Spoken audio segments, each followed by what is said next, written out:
Все вы уже слышали о проекте Nakama Card, ведь это крупнейший коллекционный бот карточек по различным вселенным, которые вы сейчас видите на экране. Моя Геройская Академия, как самый сложный и проработанный пак, готова затмить вас 450 красочными карточками персонажей и не только. Я вот наконец-то смог заполучить себе моих любимых девочек Урараку и Тогу, мистической редкости серьезного Деку, а также ВЗО, пускай хоть где-то ему будет место. Nakama Card это не только про коллекционирование, а еще и про соревнования с другими игроками, где ты сможешь заполучить себе карту противника. Поэтому если ты еще не выбил своего любимого персонажа, не теряй зря времени и переходи по ссылке в описании и закрепленном комментарии, не расстраивай всемогущего.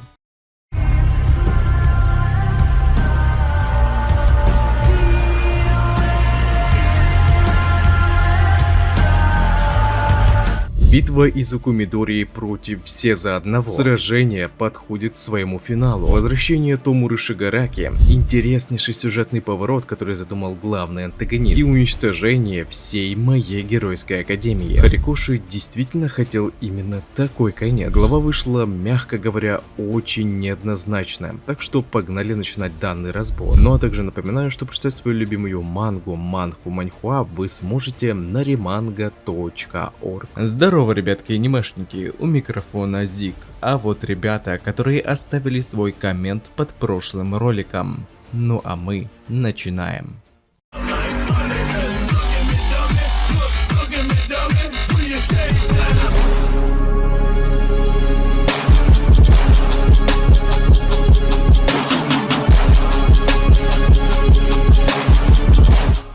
Итак, на связи 423 глава моей Геройской Академии. Переведил я ее сам, и так как я не профессионал-любитель, могут быть ошибки. Прочесть вы ее сможете по ссылке в описании, как только я закончу ее обработку. А если у тебя есть возможность поддержать выпуск глав, тогда буду премного благодарен, и в знак признательности твое имя будет закреплено за главой и показано в ролике, обновляясь каждую неделю. Вот, например, люди, поддержавшие выпуск 423 главы.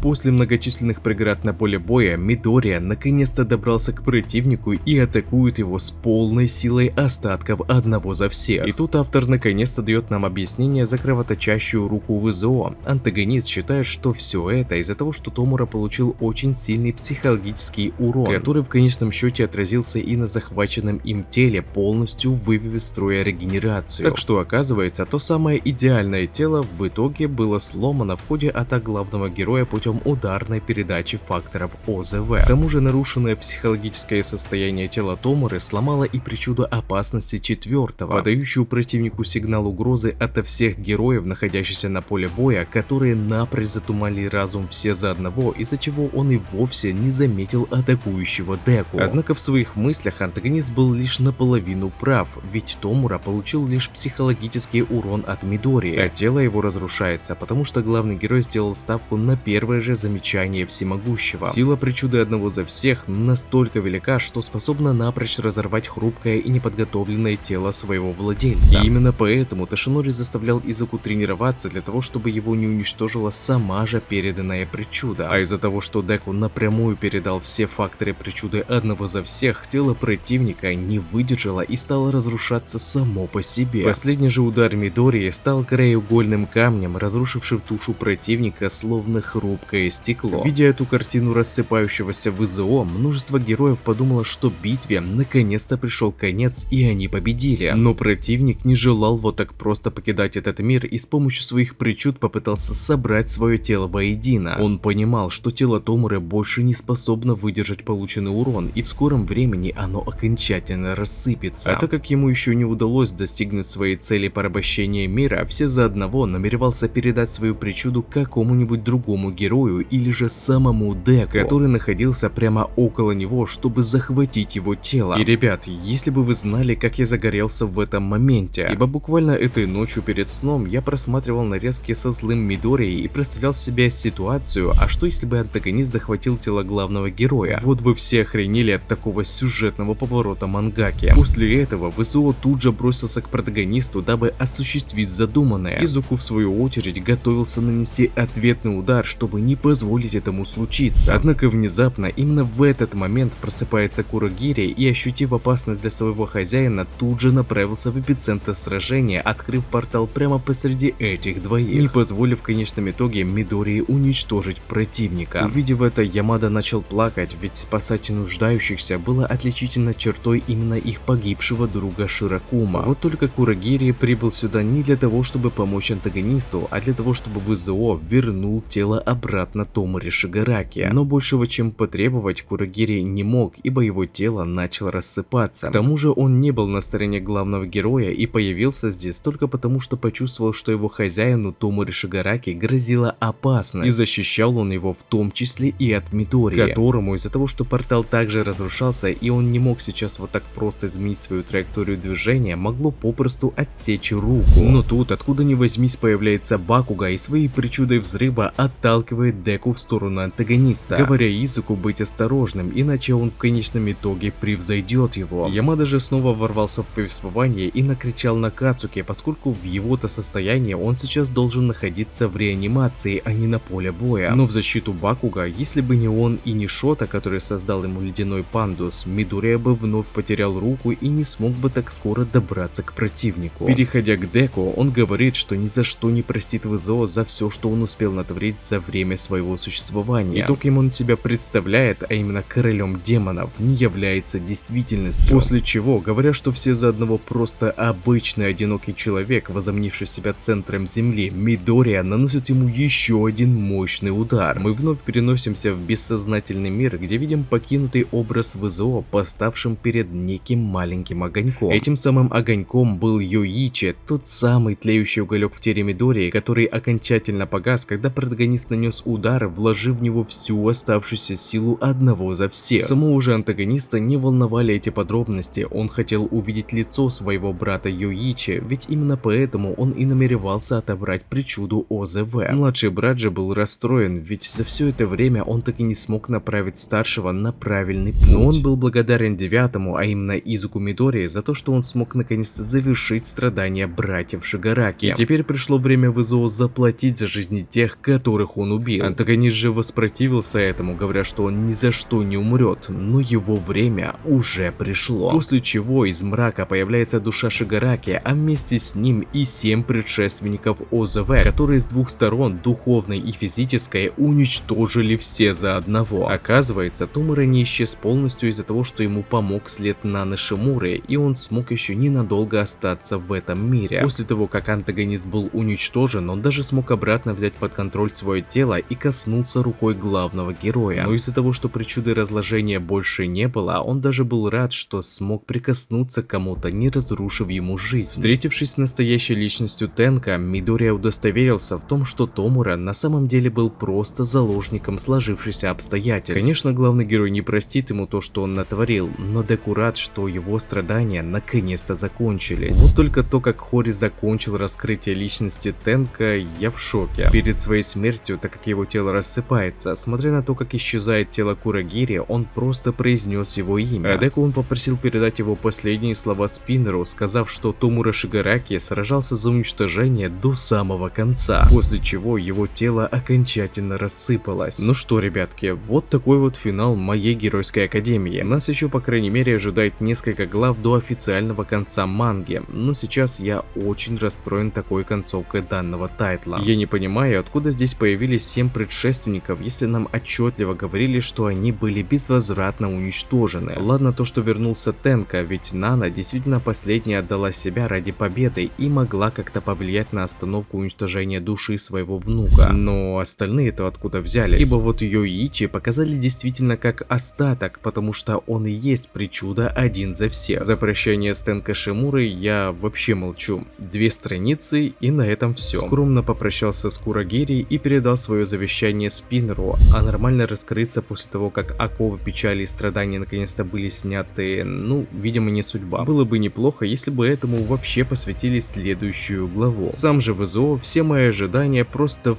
пыль уничтожил. Он так эпично возродился, такие цели себе поставил, даже хотел тело Деку захватить, когда понял, что его сосуд начал разрушаться. Ну а что в итоге? Увидев остатки Йоичи, все его амбиции будто исчезли. Хори такой эпик сделал с его возвращением, а по итогу все закончилось за 2 удара. В комментариях под спойлерами кто-то даже радовался, что наконец-то эта затянутая битва закончилась. Вот только то, что это завершилось так скомканно, тоже не есть хорошо. Мидория по итогу полностью потерял один за всех и стал вновь беспричудным, но благо он хотя бы добился своего. Хотя насчет беспричудности тут еще неизвестно, ибо хоть отзывы о ГГ больше нет, но все-таки теория с причудой Тенка и передачей ее Мидории может быть еще сбыться. Кто не смотрел, советую глянуть этот ролик. А то в противном случае Декута станет величайшим героем, но сразу же выйдет на пенсию. В целом, героика мне действительно понравилась, она подарила мне множество незабываемых моментов, но также она еще мне внушила внушительную силу ВЗО, которого по итогу слили, стерев все, за что он боролся. А как вам-то финал битвы с антагонистом? Может, кому-то зашел такой конец? Поскольку, как я вижу в комментариях в ТГшке, многие, как и я, расстроены такому концу. Высказывайте свое мнение в комментариях под роликом, что вам понравилось или не понравилось, как бы вы хотели закончить финальную битву. Будет интересно почитать. И еще напоминаю, что нас ожидает где-то от 3 до 10 глав до официального завершения манги, так что еще услышимся. И также не забывайте, что прочитать свою любимую мангу и не только вы сможете на remanga.org.